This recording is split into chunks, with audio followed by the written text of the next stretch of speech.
로마서 4장. 그렇다면 우리 믿음의 첫 조상 아브라함 이야기를 이 새로운 관점에서 보면 어떨까요? 만일 아브라함이 하나님을 위해 이룬 일로 하나님의 인정을 얻어낸 것이라면 당연히 그 공로를 인정받았을 것입니다. 그러나 우리에게 전해진 이 이야기의 주인공은 하나님이지 아브라함이 아닙니다. 성경은 우리에게 이렇게 말합니다. 아브라함은 하나님이 그를 위해 하시는 일에 뛰어들었다. 바로 그것이 전환점이 되었다.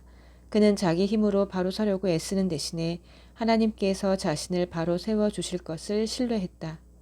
만일 여러분이 열심히 해서 어떤 일을 잘 해낸다면 여러분은 보수를 받을 자격이 생깁니다. 그때 여러분이 받는 것은 임금이지 선물이 아닙니다. 그러나 여러분이 그 일을 감당할 수 없어 오직 하나님만이 하실 수 있는 일이라고 인정하고 그분께서 해주실 것을 신뢰한다면 바로 그 신뢰가 여러분을 하나님에 의해 하나님 앞에 바로 세워줍니다. 이렇게 하나님 앞에 바로 서는 일은 여러분의 힘으로 아무리 오랫동안 수고하고 애쓴다 해도 결코 해낼 수 없는 일입니다. 이는 전적으로 그분의 선물입니다. 이 새로운 관점은 다윗에게도 확증됩니다. 그는 자신의 공로 하나 없이 오직 하나님께서 모든 것을 바로 세워주실 것을 신뢰하는 모습은 신뢰하는 사람은 복이 있다고 말합니다. 그 범죄가 지워지고 지은 죄 말끔히 씻겨진 사람은 복이 있다. 주께서 그 죄를 청산받은 사람은 복이 있다. 주님께 그 죄를 청산받은 사람은 복이 있다. 혹시 여러분은 이런 복이 우리 종교의 길을 따르는 할례 받은 사람들에게만 선언된다고 생각합니까? 우리가 따르는 길에 대해 들어본 적 없는 사람들, 하나님께 훈련받아 본 적 없는 사람들도 이런 복을 받을 수 있다는 생각은 못 해봤습니까? 일단 우리 모두가 동의할 수 있는 사실부터 말해보겠습니다. 아브라함이 하나님께 합당하다고 선언된 것은 그가 하나님께서 그를 위해 하시는 일을 받아들였기 때문입니다. 그렇다면 생각해 보십시오. 그 선언이 내려진 것은 그가 할례라는 언약 의식을 통해 몸의 표시를 받기 전이었습니까? 그 후였습니까? 맞습니다. 그 표시를 받기 전이었습니다. 그렇다면 그가 할례를 받은 것은 하나님께서 그를 당신 앞에 바로 세우시려고 오래전부터 그를 위해 일해 오신 것에 대한 증거이자 확증의 의미였다는 뜻입니다. 아브라함은 다만 하나님의 이 일을 자신의 온 삶으로 받아들였던 것입니다. 또한 이것은 아브라함이 모든 사람의 조상이라는 뜻이기도 합니다. 다시 말해 하나님께 아직 바깥 사람인 이들, 하나님의 백성으로 인정받지 못하는 이른바 할례 받지 않은 사람들이라도 하나님께서 자신들을 위해 하시는 일을 받아들인다면 아브라함은 그들 모두의 조상도 된다는 것입니다. 하나님에 의해 하나님 앞에 바로 서게 된 사람들이란 바로 이런 사람들을 두고 하는 말입니다. 물론 아브라함은 할례라는 종교 의식을 거친 이들의 조상이기도 합니다. 그러나 이는 그들의 행한 그 종교 의식 때문이 아니라 하나님께서 그들을 위해 행하시는 일을 믿음으로 받아들이는 모험의 삶을 살기로 그들이 결단했기 때문입니다. 아브라함은 할례의 표시를 받기 오래전부터 바로 이런 삶을 살아온 것입니다. 하나님께서 아브라함에게 그 유명한 약속, 그와 그의 후손이 땅을 차지하리라를 주신 것은 그가 무언가를 이루었거나 이루려고 했기 때문이 아니었습니다. 그 약속이 주어진 것은 그를 위해 모든 것을 바로 세워주시겠다는 하나님의 결정에 기초한 것이었습니다. 아브라함은 다만 믿음으로 거기에 뛰어들었을 뿐입니다. 만일 우리가 하나님께 무언가를 얻는 것이 자기가 해야 할 일을 다 마치고 온갖 서류를 다 구비해야만 비로소 가능한 일이라면 인격적으로 신뢰가 들어설 여지는 아예 사라지고 약속은 냉혹한 계약으로 바뀌고 맙니다. 그런 것은 거룩한 약속이 아닙니다. 사업상 거래일 뿐입니다. 빈틈없는 변호사가 깨알 같은 글씨로 작성한 계약서는 우리가 얻을 것이 전혀 없을 것이라는 사실만 확증해 줄 뿐입니다.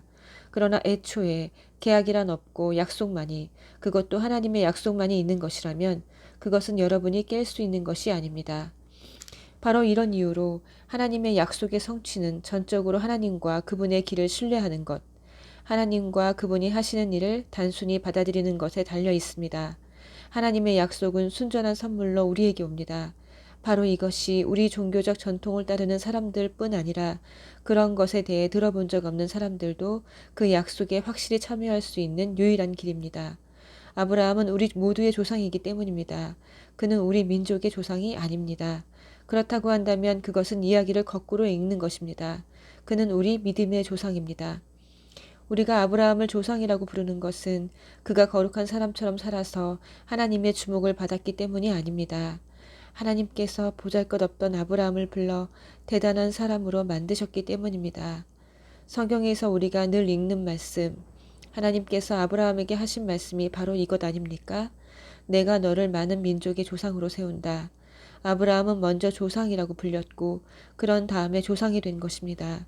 그것은 오직 하나님만이 하실 수 있는 일을 하나님께서 하실 것으로 그가 담대히 신뢰했기 때문입니다. 하나님께서는 죽은 사람들을 살리시고 말씀으로 무에서 유를 만들어내시는 분이십니다. 아무 희망이 없었음에도 불구하고 아브라함은 믿었습니다. 아브라함은 자신의 눈에 보이는 불가능한 것을 근거로 살지 않고 하나님께서 하시겠다고 말씀하신 약속을 근거로 살기로 결단한 것입니다.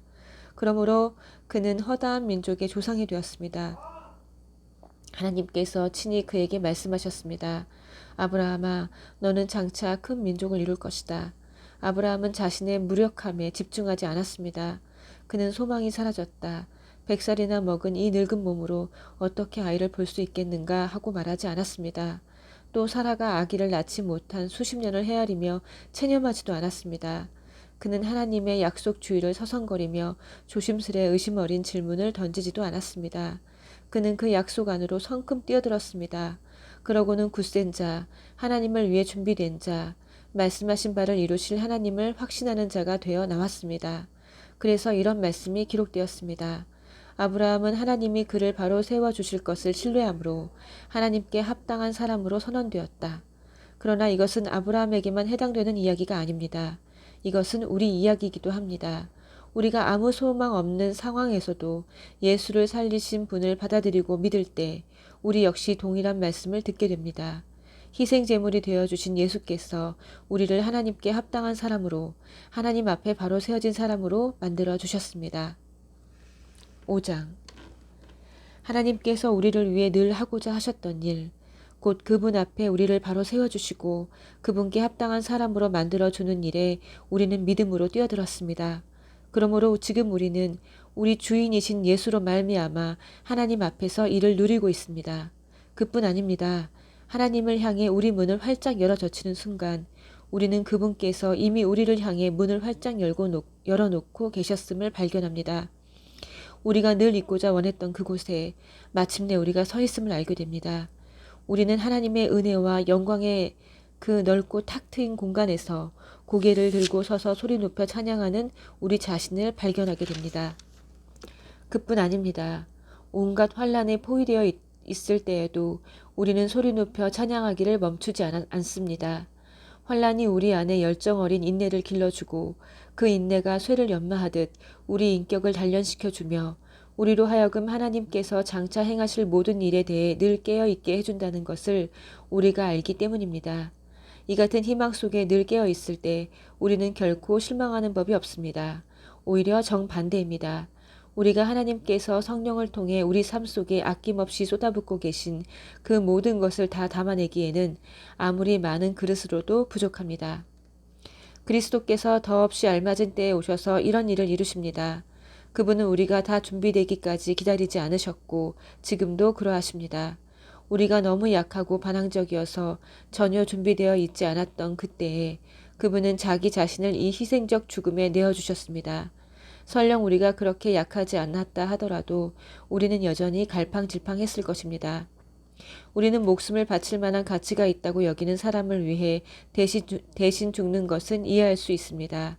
또 선하고 고귀한 사람을 보면 우리 안에 그를 위해 기꺼이 희생하고자 하는 마음이 일어난다는 사실도 알고 있습니다.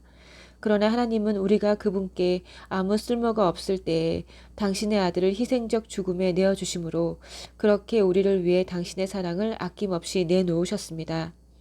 이 희생적 죽음, 이 완성된 희생 제사를 통해 우리는 하나님 앞에 바로 세워졌습니다. 그러므로 이제는 더 이상 하나님과 사이가 멀어질 일은 없습니다. 생각해 보십시오. 우리가 최악이었을 때에도 그분 아들의 희생적 죽음을 통해 우리와 하나님 사이가 친밀하게 되었습니다. 그렇다면 우리가 최선인 지금 그분의 부활 생명이 우리 삶을 얼마나 드넓고 깊게 하겠습니까? 하나님과 친구가 되는 이 엄청난 선물을 실제로 받아 누리고 있는 우리는 이제 더 이상 단조로운 산문적 표현에 만족할 수 없습니다. 우리는 노래하고 외칩니다. 메시아 예수를 통해 하나님께 우리의 찬양을 드립니다. 여러분은 아담이 어떻게 우리를 죄와 죽음이라는 딜레마에 처하게 만들었는지 들어서 알고 있을 것입니다. 죄와 죽음으로부터 자유로운 사람은 아무도 없습니다. 죄는 만물과 하나님과의 관계, 또 모든 사람과 하나님과의 관계에 해를 끼쳐왔지만 하나님께서 모세를 통해 자세히 상술해 주시기까지는 그 해가 어느 정도인지 분명치 않았습니다. 그처럼 죽음, 곧 우리와 하나님 사이를 갈라놓은 그 거대한 심연은 아담으로부터 모세에 이르는 시간에도 위세를 떨쳤습니다. 하나님이 주신 특정 명령에 불순종했던 아담과 같은 죄를 짓지 않은 이들도 모두 이러한 생명의 끊어짐, 곧 하나님과의 분리를 경험해야만 했습니다. 그러나 우리를 이런 지경에 빠뜨린 아담은 또한 우리를 거기서 구원해 주실 분을 앞서 가리키는 존재이기도 합니다. 그러나 우리를 구출하는 이 선물은 죽음을 초래하는 그 죄와 비교가 되지 않습니다. 생각해 보십시오. 한 사람의 죄가 수많은 사람들을 하나님과의 분리라는 그 죽음의 심연에 밀어 넣었다고 할 때, 한 사람 예수 그리스도를 통해 쏟아 부어지는 이 하나님의 선물은 우리에게 어떤 것을 가져다 줄까요? 죽음을 초래하는 그 죄와 넘치는 생명을 가져오는 이 선물은 서로 비교할 수 없습니다. 그 죄에 대한 편결로는 죽음의 선고가 내려졌지만 뒤따른 다른 많은 죄들에 대한 편결로는 경이로운 생명 선고가 내려졌습니다. 한 사람의 잘못을 통해 죽음이 위세를 떨쳤다면 이제 한 사람 예수 그리스도께서 마련해 주신 이 어마어마한 생명의 선물, 이 모든 것을 바로 세우시는 장대한 일을 두 팔 벌려 받아들이는 이들 안에서 이 생명이 이루어낼 가슴 벅찬 회복, 우리를 다스리시는 생명이 어떤 것일지 여러분은 상상할 수 있겠습니까? 한마디로 말하면 이렇습니다. 한 사람이 잘못을 범해 우리 모두가 죄와 죽음이라는 공경에 처하게 된 것처럼 또 다른 한 사람이 올바른 일을 함으로써 우리 모두가 거기서 벗어날 수 있게 되었습니다. 사실 우리는 단순히 곤경에서 건져진 것 이상입니다. 그분은 우리를 생명 속으로 이끌어 들이셨습니다. 한 사람이 하나님께 아니요라고 말함으로써 많은 사람이 잘못되었고 한 사람이 하나님께 예라고 말함으로써 많은 사람이 바르게 되었습니다. 일시적인 율법이 죄와 맞서 할 수 있었던 것이라고는 더 많은 율법 위반자들을 만들어내는 것이 전부였습니다. 그러나 죄는 우리가 은혜라고 부르는 그 전투적 용서에는 도저히 맞수가 되지 못합니다. 죄와 은혜가 맞설 때 이기는 쪽은 언제나 은혜입니다. 죄가 할 수 있는 일이라고는 죽음으로 우리를 위협하는 것이 전부인데 이제 그 일도 끝났습니다. 하나님께서 메시아를 통해 모든 것을 다시 바로 세우고 계시기에 은혜는 우리를 생명의 삶 속으로 이끌어 드립니다. 끝없는 삶, 다음 없는 세상 속으로 말입니다. 아멘.